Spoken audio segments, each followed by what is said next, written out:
Hello everybody, Andrew Casey at Hypersanity Audiobooks. Today we're taking a look at A Christmas Carol, narrated by Patrick Stewart. This is not in conjunction to the movie, this is just the audiobook where he narrated and told the story A Christmas Carol.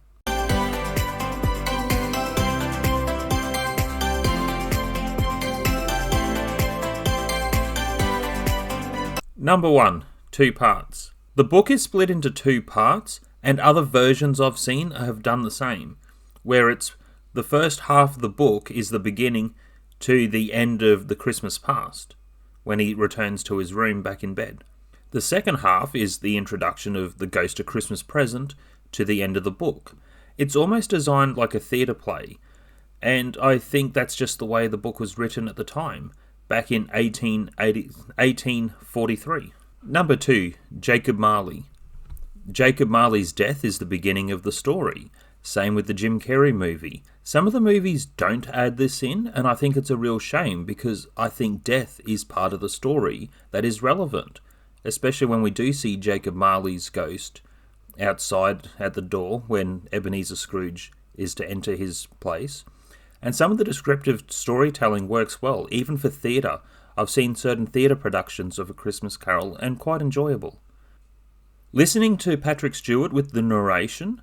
Now, I haven't seen the Patrick Stewart movie of A Christmas Carol, though for the narration, he did a good job narrating for Jacob Marley and how he was presenting the worrisome doom of the afterlife, and how Ebenezer Scrooge was to suffer an even worse fate because of how he was living his life.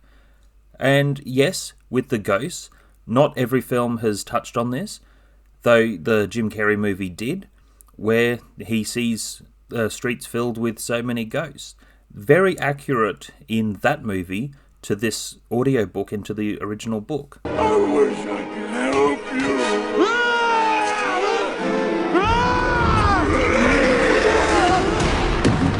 Number 3. The Counting House. The Counting House within the book has a fast pace of story because we want to go from scene to scene or interaction to interaction. And I think this is where the story is written well, where you see Ebenezer Scrooge and how he is with his employees, especially with his good assistant, Bob Cratchit, and the way that he talks to him. Then you have the interaction with Fred, his nephew. His nephew wants nothing of him in life except to have a friendship or a relationship with his uncle. It does touch into some other parts of the story later on, though the interactions are brief and quick. Then it introduces the 2 people looking for charity. Now, yes, within the book there are descriptions of them being portally sized men who are well fed, I should say, asking for charity to help other people. Now, yes, that is relevant into the story later on, and the way that they're kind of pushy. Yeah, I wouldn't blame Ebenezer Scrooge for not wanting to hand over money, because of the way that they're operating to say, you want to remain anonymous to make a tip. No, I want to be left alone. So you can see some of the different interactions within the stories where they are quite pushy.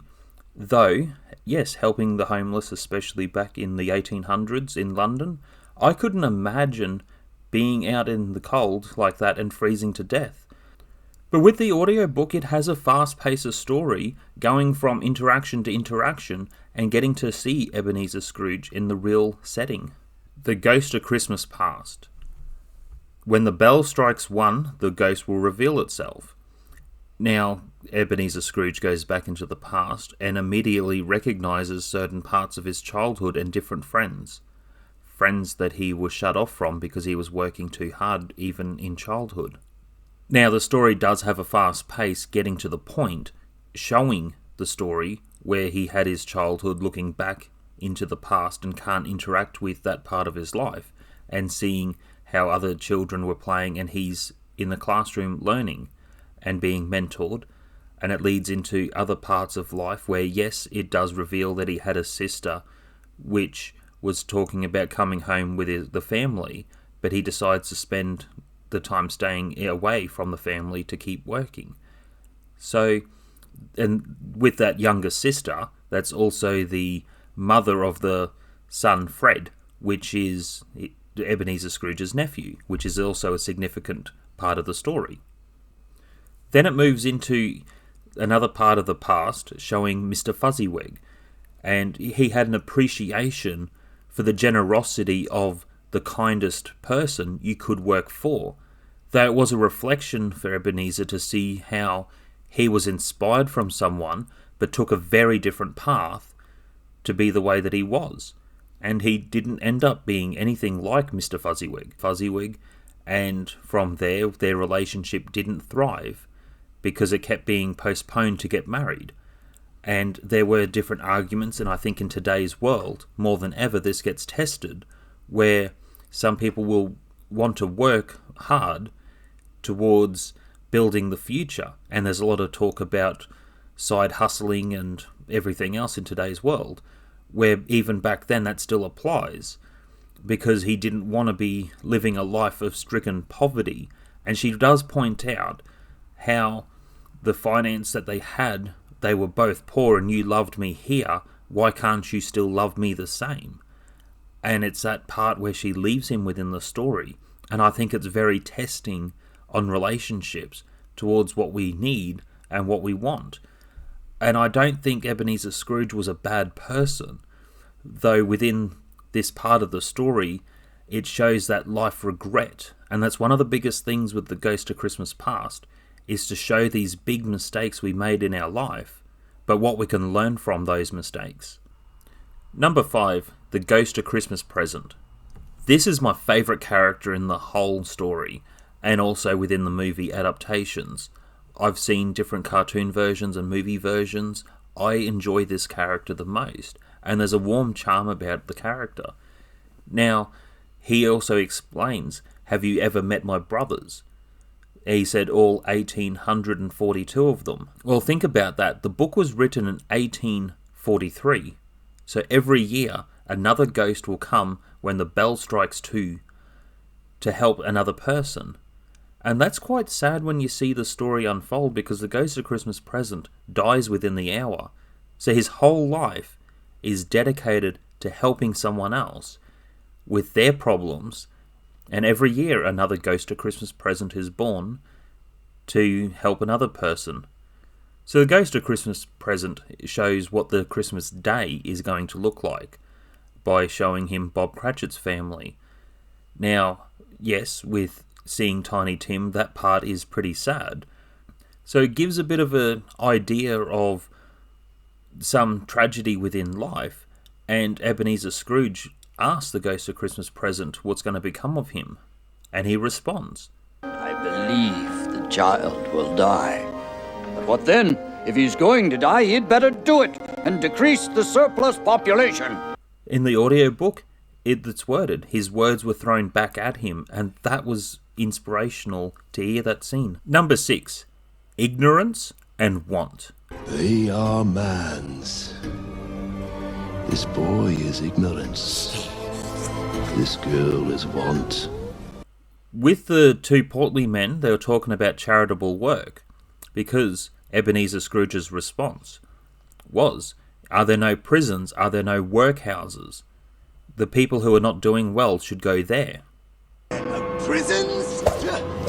The best scene I ever saw with this was in the Jim Carrey movie.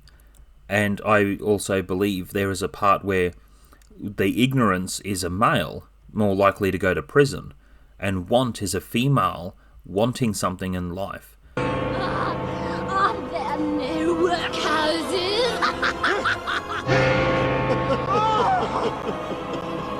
Or being hopeful for relationships, hopeful that there is hope in life. It's a mental issue.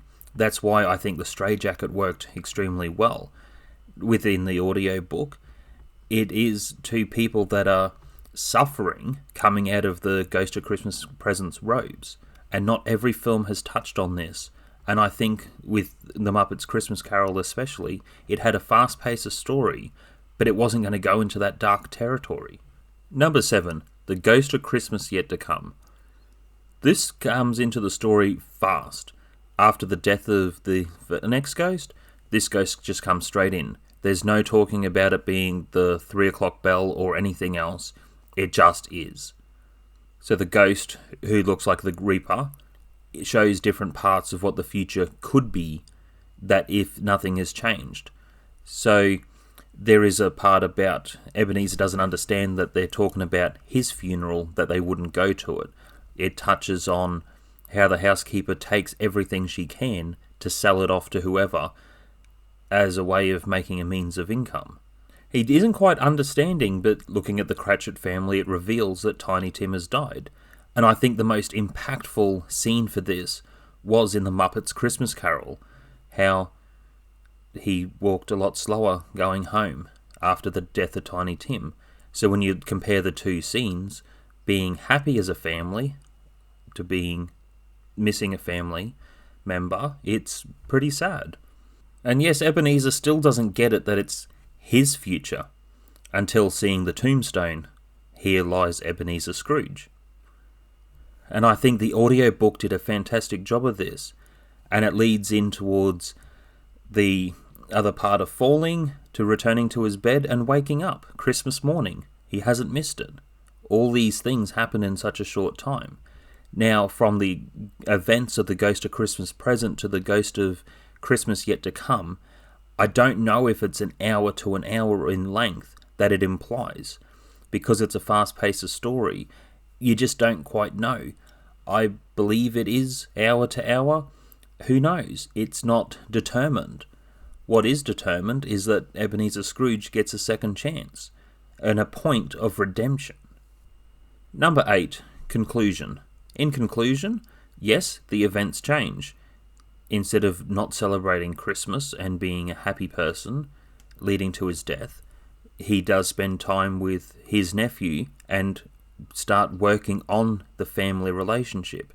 He also takes time in with working through his relationship with Bob Cratchit. Now, yes, he is showing the way that he used to be, and it comes to the change, how he's going to help him with Tiny Tim to help that situation, to talk about the medical problems. What is it going to cost? What will it take to help save his life? And from there, he, with his redemption story, there is also an appreciation to the skills and talents that Ebenezer Scrooge has working in business to be a decent mentor for Tiny Tim to help him build his future. And I think there is a certain respect to say that Ebenezer Scrooge is not necessarily a bad person, just made a lot of poor choices that had big consequences to his life. As an audiobook, I will say it's one book to listen to as a seasonal choice if you feel like it, or every few years. It is an excellent listen. In conclusion as well, I also have my book that came out this year in 2024, The Arsehole Who Didn't Want to Celebrate Christmas. Now, I know the title is a little bit out there. I obviously wouldn't reference this book on the other channel, Hypersanity Books for Kids. Now, within the other two channels, I'll be doing another 2 reviews on A Christmas Carol. One will be comparing the Muppets Christmas Carol to the book, and the other one will be reviewing the Jim Carrey movie to the book. I will touch on a few differences between this review and the other 2 reviews. Otherwise, that's it for today, and I will see you all next time.